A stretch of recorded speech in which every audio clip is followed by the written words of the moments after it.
First up, let's talk about what makes a toaster oven different from your regular oven. Think of it as your regular oven's smaller, more efficient cousin. It heats up faster, uses less energy, and is perfect for cooking small portions. Plus, it won't heat up your whole kitchen in the summer. Now, let's look at those settings on your toaster oven. Most models have 4 basic functions: toast, bake, broil, and warm. Some fancier ones might have convection settings or special modes, but let's stick to the basics. The toast setting is pretty straightforward.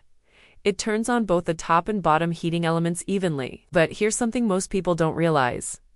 Those numbered settings aren't temperature. They're usually minutes. So if you set it to 4, that means 4 minutes of toasting. The bake setting is where things get interesting. This mainly uses the bottom heating element and works just like your regular oven. Most toaster ovens go from about 150 to 450 degrees Fahrenheit. Here, SA Pro tip.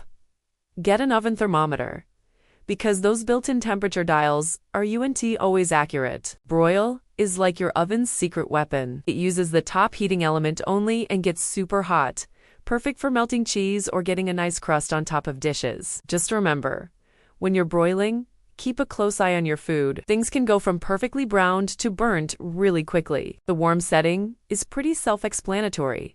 It keeps food warm without continuing to cook it. It's usually around 150 degrees Fahrenheit.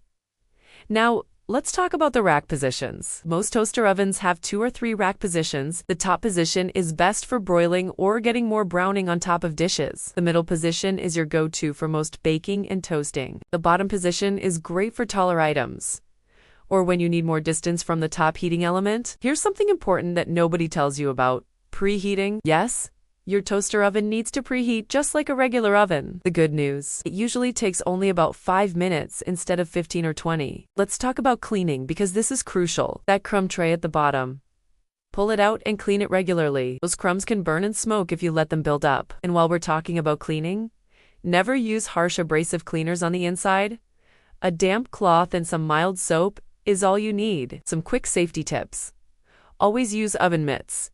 These things get hot. Keep it away from walls and cabinets, and never put anything on top of it. Also, make sure there's enough clearance above it for the heat to escape. Now, want to put your toaster oven to the test? Let me share a super simple recipe for garlic bread that'll make you fall in love with your toaster oven. Grab a small baguette or Italian bread, slice it in half lengthwise. Mix some softened butter with minced garlic, dried parsley, and a pinch of salt. Spread this on your bread. Put it on the middle rack and broil for about 2 to 3 minutes. Keep an eye on it. You want it golden brown, not burnt. And that's it. Perfect garlic bread in minutes. Here's a final pro tip.